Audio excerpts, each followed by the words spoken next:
Jangan lupa like, komen, dan subscribe ya guys. Maxon Wu, si tabib ajaib. By Kikson.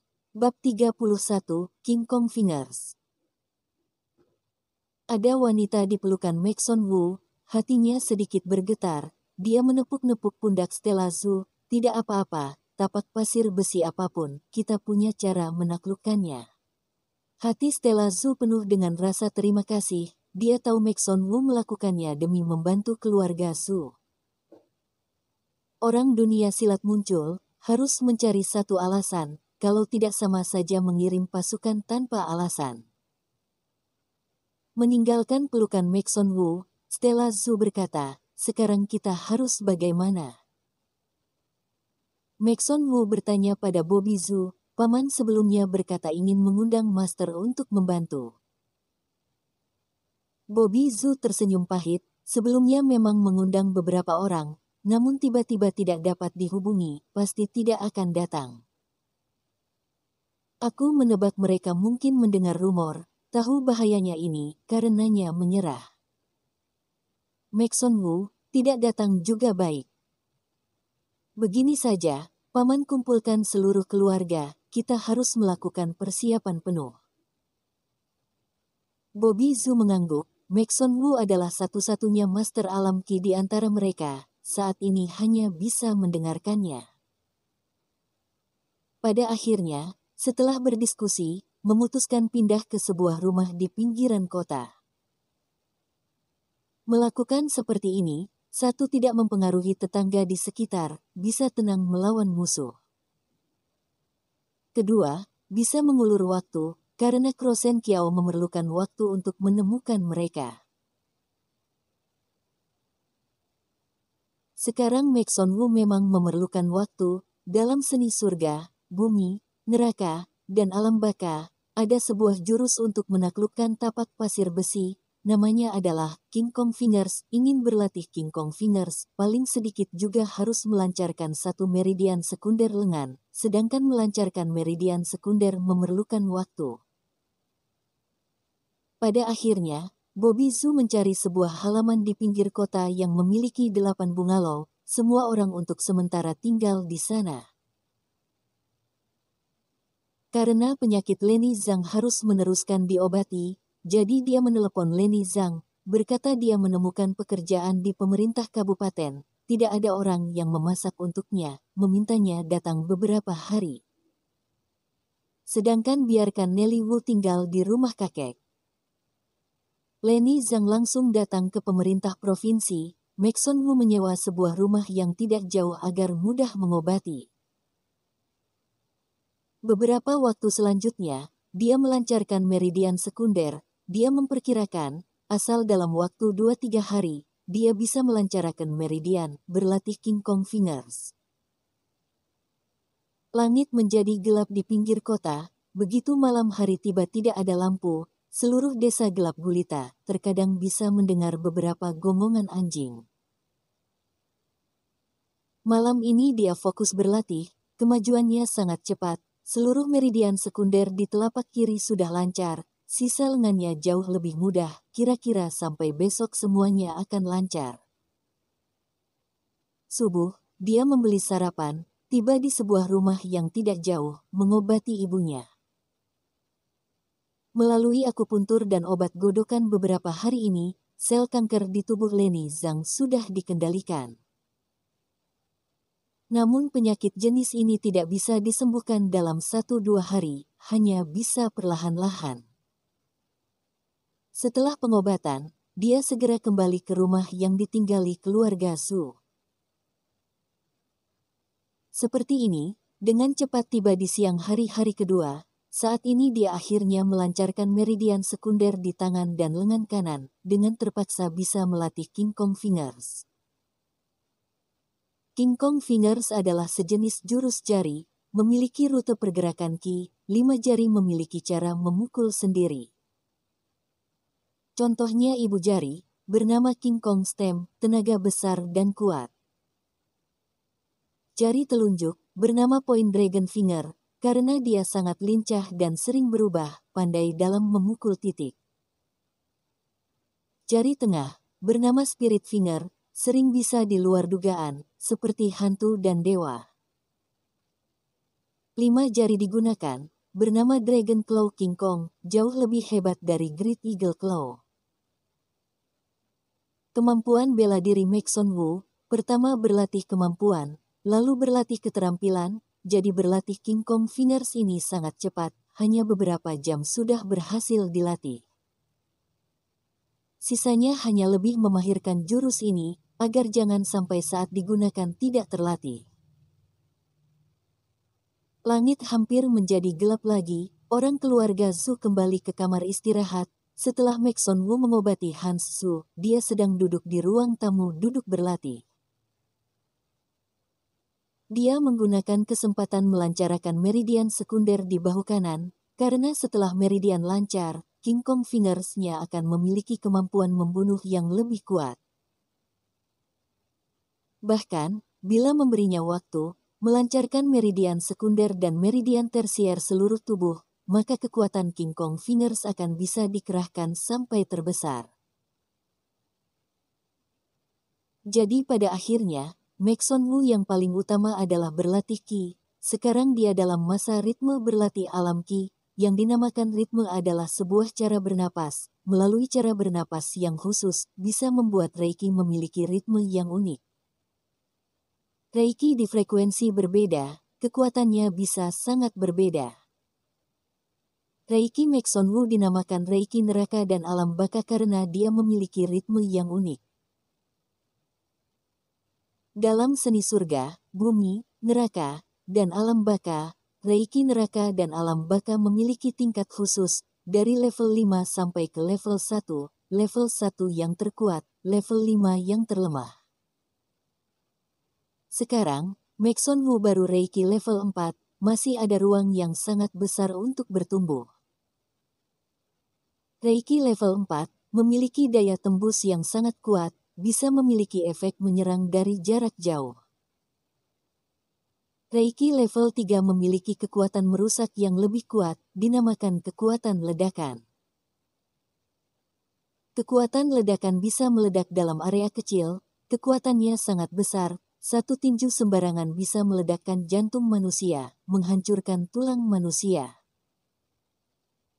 Tanpa sadar, tiba jam 3 subuh, Maxon Wu merasa Reiki dirinya tiba-tiba terhenti, hatinya berdesir, tahu Reiki level 3 sudah tercapai. Lumayan, Reiki level 3 dipadukan dengan King Kong Fingers, kekuatannya bisa bertambah 1 kali lipat. Katanya dalam hati. Tiba-tiba, telinganya bergerak, matanya melihat keluar pintu. Di saat ini, di satu sisi di luar pintu, ada sebuah bayangan hitam, seperti kelelawar menempel di dinding. Tidak diragukan lagi, ini adalah seorang master, lagi pula pandai dalam menyelidiki.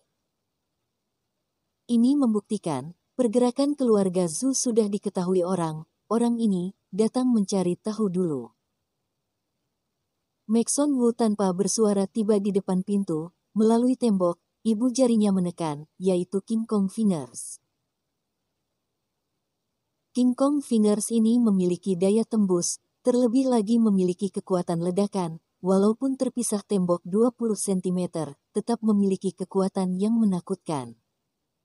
Boom! Seperti sebuah petasan yang meledak di dalam air, bayangan hitam yang menempel di dinding itu meluncur ke lantai, mulut, hidung, telinga, mata, tidak hentinya mengeluarkan darah, mati di tempat. Satu jari Maxon Wu ini meledakkan jantungnya, langsung mencabut nyawanya di tempat. Dia meloncati tembok perlahan, membuang mayat di sebuah selokan dalam yang tidak jauh, lalu meneruskan kembali ke ruang tamu dan duduk. Stella Zhu dan Bobby Zhu mendengar pergerakan, bersama-sama keluar bertanya. Keberadaan ketahuan. Tapi tidak apa-apa, King Kong Fingersku sudah tercapai, tidak takut dia datang. Stella Zhu terkejut, di mana orangnya? Dipukul mati, dibuang di selokan. Maxon Wu berkata datar, walaupun membunuh orang, namun hatinya sangat tenang. Saat ini, di tempat ini, orang yang datang adalah orang yang akan membunuh mereka, dia tidak perlu sungkan. Apalagi, urusan dunia silat diselesaikan oleh orang dunia silat, dia juga tidak perlu khawatir masalah ini akan mengundang orang dari pemerintahan. Bobby Zhu, aku sudah mencari orang bertanya, Krosen Kiao mengundang 3 orang membantu, semuanya adalah Master Alam Ki, barusan yang meninggal itu seharusnya salah satu dari mereka. Maxon Wu mengangguk, orang yang aku pukul mati itu memang memiliki kultivasi Alam Ki. Bobby Zhu tertegun, hatinya semakin kagum pada Maxon Wu, berkata, Maxon Wu, bila Krosen Kiao datang lagi maka akan mengerahkan semua orang. Maxon Wu berkata datar, Krosen Kiao adalah intinya, asal memukul mati dia, orang-orang lainnya adalah kerumunan orang saja. Bobby Zhu mengangguk, benar, namun Krosen Kiao juga salah satu yang memiliki kemampuan terkuat. Saat bicara, Maxon Wu melihat sebentar ke atas, ada orang yang datang, nyalakan lampu. Rumah awalnya gelap gulita, Maxon Wu menyalakan lampu, langsung berjalan ke depan gerbang, membuka gerbang. Di luar gerbang, berdiri 3 orang, semuanya mengenakan jubah hitam. Orang yang berdiri di tengah tidak tinggi, wajahnya bulat, sepasang matanya berbinar. Sepasang tangannya seperti giok putih, lembut dan halus, seperti tangan wanita. Mata Maxon Wu memicing, ini membuktikan orang ini adalah Krosen Kiao, lagi pula tapak pasir besinya berlatih hingga ke alam yang sangat tinggi. Krosen Kiao melihat Maxon Wu, namun tidak mengenali, bertanya, kamu siapa? Maxon Wu berkata datar, pacar Stella Zhu. Krosen Kiao tertawa dingin, calon menantu keluarga Zhu. Sangat bagus. Kalau begitu aku sekalian bunuh. Boom. Tanah bergetar, tak disangka Maxon Wu langsung beraksi, tidak banyak omong kosong, tidak banyak gerakan yang tidak diperlukan, dia langsung menggunakan King Kong Fingers, menjentik ke arah dada Krosen Kiao. Krosen Kiao terkejut, lalu tertawa dingin, tangannya yang seperti giok putih terarah ke Maxon Wu. Tapak pasir besinya sudah berlatih hingga alam kelima. Telapaknya sangat kuat, tidak pernah bertemu lawan, sama sekali tidak menganggap Maxon Wu. Jari telunjuk Maxon Wu menekan telapak tangan Krosen Kiao, tenaga yang sangat tajam meledak di telapak tangannya. Boom. Muncul cahaya dan darah, telapak tangan Krosen Kiao meledak menjadi sebuah lubang, dia berteriak keras, langsung mundur. Namun Maxon Wu sudah tiba di depannya. Satu jurus Dragon Claw King Kong memukul dadanya. Puh. Punggung belakang Krosen Kiao tiba-tiba membentuk sebuah benjolan besar, tulang belakang, jantung, dan sebagian paru-pari semuanya rusak dipukul. Tubuhnya seketika menjadi lunak, terjatuh di tanah seperti lumpur. Orang di kedua sisinya terkejut, tiba-tiba mundur, dengan terkejut menatap Maxon Wu. Maxon Wu mengalahkan dalam sekali serangan, dia segera mundur, melihat 2 orang ini, Krosen Kiao sudah meninggal, apa kalian masih meneruskan berkelahi? Orang di sebelah kiri segera berkata, dia sudah meninggal, maka hutang budi sudah tidak ada lagi. Maxon Wu berkata, di selokan ada sebuah mayat, orang kalian, kamu bawalah pergi. Orang ini terdiam, turun ke selokan memanggul mayat, dengan langkah cepat pergi. Satu orang lainnya menghela napas, berkata, Krosen Kiao salah perhitungan. Lalu berbalik juga akan pergi. Tunggu. Maxon Wu memanggilnya. Wajah orang ini menjadi muram, teman ingin menahanku. Maxon Wu, setelah kamu kembali beritahu murid-murid Krosen Kiao, bila mereka ingin balas dendam, datang cari aku dalam 3 hari. Lewat 3 hari, bila mereka masih berani datang, aku akan mengunjungi mereka satu persatu. Selain itu, kamu bawa pergi mayat Krosen Kiao. Pasti aku sampaikan, kata orang ini selanjutnya memanggul mayat, dengan cepat menghilang dalam kegelapan. Maxon Wu menutup pintu, Stella Zhu dan Bobby Zhu segera keluar. Sudah pergi? Tanya Bobby Zhu. Maxon Wu, Krosen Kiao sudah meninggal, dua orang lainnya mundur. Bobby Zhu menghela napas. Maxon Wu, kamu sudah bekerja keras. Maxon Wu menggeliat, masalah kecil, Paman Zhu, kamu cari tahu tentang keluarga Kiao, seharusnya segera ada kabar. Bobby Zhu mengangguk, baik. Bab 32, Puncak Gunung Qingshan. Sebuah pertarungan, kelihatannya sebentar, namun sebenarnya Maxon Wu menggunakan seluruh tenaga. Sekarang dia memiliki perasaan seperti tenaganya terkuras, jadi setelah berpesan, dia kembali ke kamar istirahat. Setelah langit terang, Stella Zhu mengantarkan sarapan, dia makan sedikit, bertanya, apa sudah ada kabar? Stella Zhu mengangguk, Krosen Kiao memiliki seorang putra, dia mencari seorang penengah untuk menengahi, berkata bersedia mengganti rugi pada kami 20 juta RMB, nanti tidak saling berhubungan. Maxon Wu merasa aneh, berkata, kita memukul mati ayahnya, dia masih ingin mengganti rugi. Stella Zhu, ini adalah dunia persilatan, siapa yang tinjunya lebih keras maka siapa yang menang.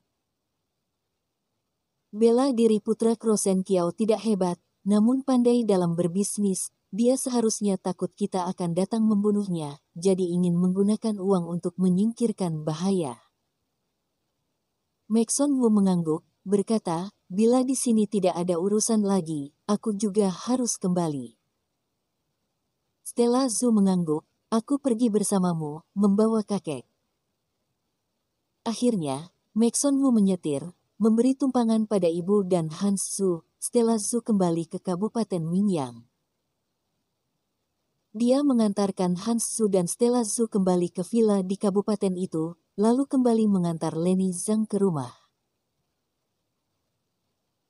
Membuka pintu rumah, sebuah surat terjatuh dari celah pintu, Maxon Wu mengambilnya, melalui sampul melihat isi di dalamnya, hanya ada sebaris kata jam 3 sore, bertemu di puncak gunung Qingshan Garden.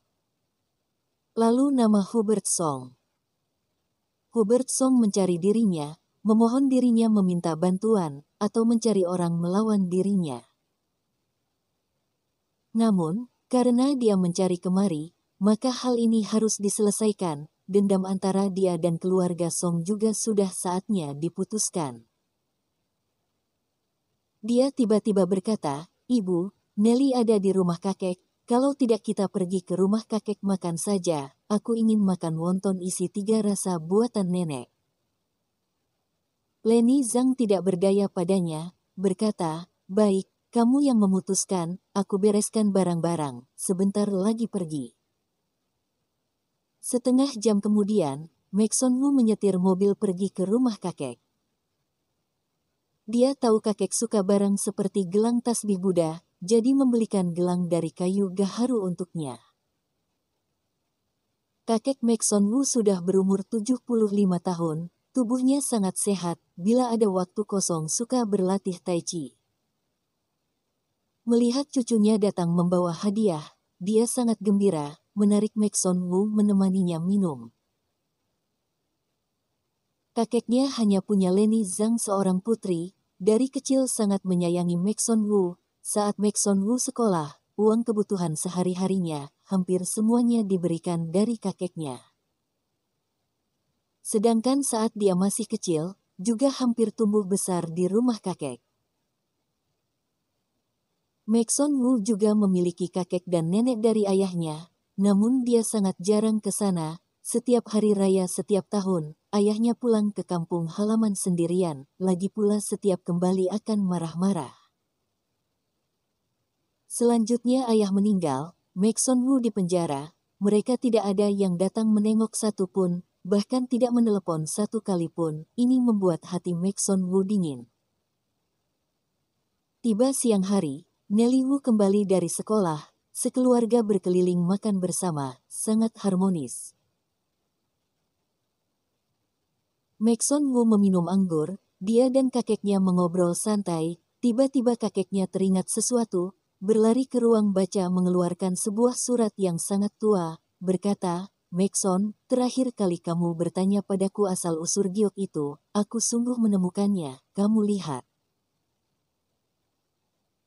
Surat disimpan terlalu lama, kakek leluhur menuliskannya pada kakek buyut kakek, kira-kira maksudnya adalah, leluhur keluarga Zhang, Boden Zhang adalah seorang pejabat luar lokal, saat berumur 30 tahun kehilangan istri dan tidak meninggalkan anak. Suatu hari, Boden Zhang bertemu dengan seorang wanita yang berpakaian compang camping sedang mengemis di jalan. Di wajahnya ada sebuah luka yang sangat mengerikan. Setiap orang menghindar jauh-jauh darinya. Boden Zhang kasihan padanya, membeli beberapa bakpao untuknya. Wanita itu memakan bakpao, berterima kasih padanya. Hari kedua, Boden Zhang baru keluar dari rumah. Dia melihat seorang wanita berbaju kuning berdiri di depan pintu. Wajahnya sangat cantik, dia sangat terkejut.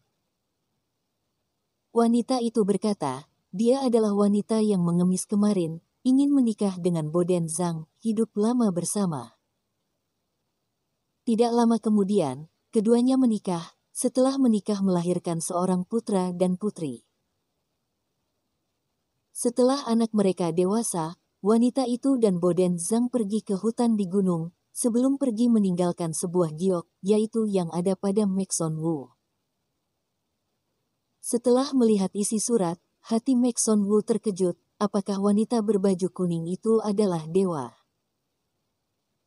Dia memasukkan surat dengan hati-hati, meminta kakek menyimpannya dengan baik, namun hatinya penuh dengan pikiran. Boden Zhang dan istrinya masuk ke dalam hutan di gunung, atau pergi kultivasi menjadi dewa. Apakah wanita berbaju kuning juga tahu kemampuan giok ini?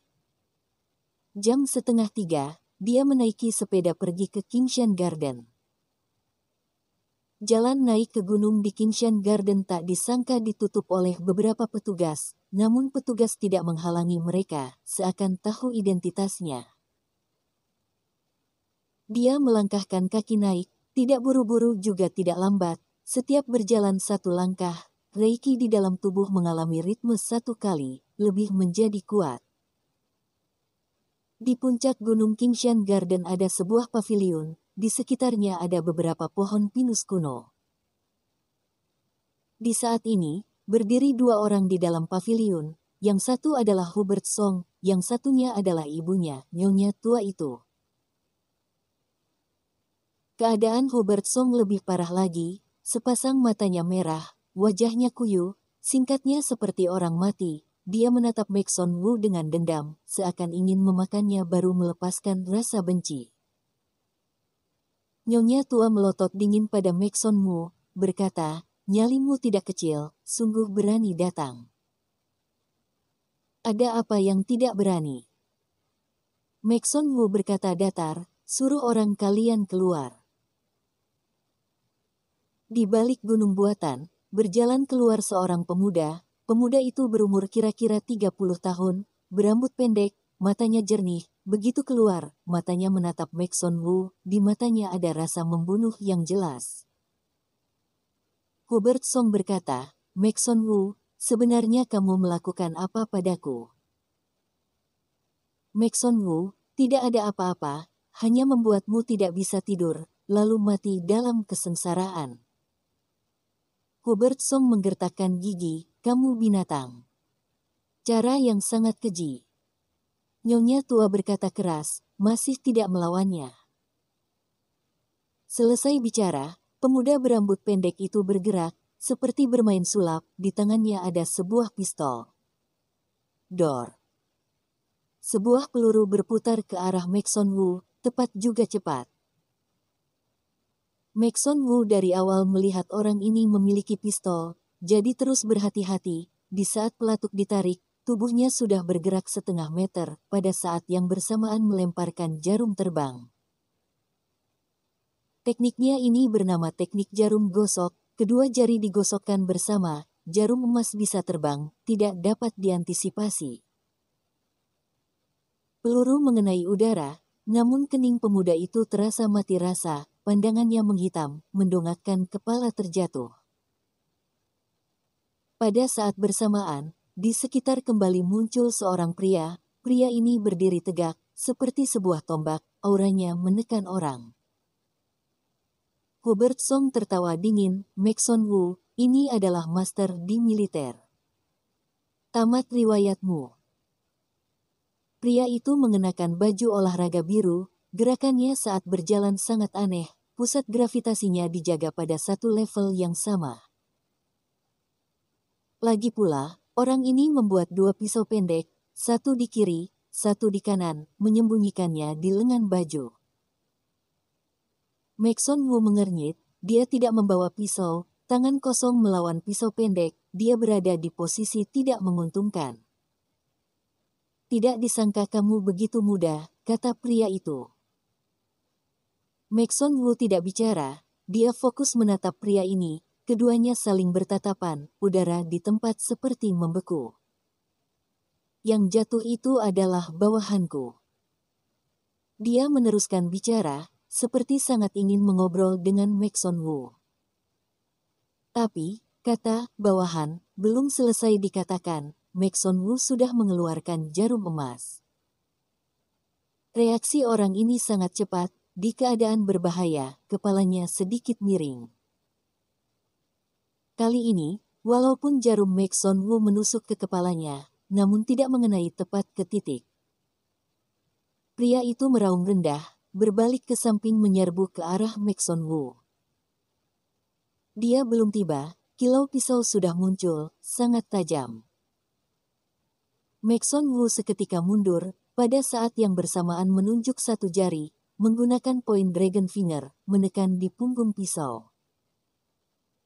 Satu jari ini menghasilkan getaran yang sangat kuat, dengan suara, wum, pisau pendek hampir lepas. Pria itu terkejut, satu pisau lainnya sudah patah.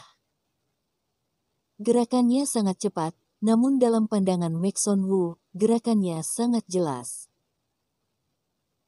Dia akhirnya memiringkan tubuh, Dragon Claw King Kong langsung mencengkram pergelangan tangannya, lalu dengan ceras mematahikannya.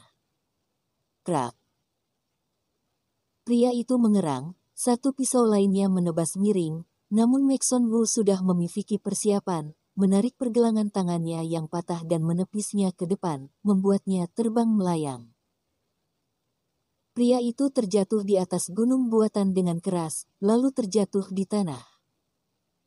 Ditunggu bab selanjutnya ya. Semoga kalian terhibur. Dan jangan lupa dibantu share dan subscribe-nya ya. Terima kasih sudah menonton.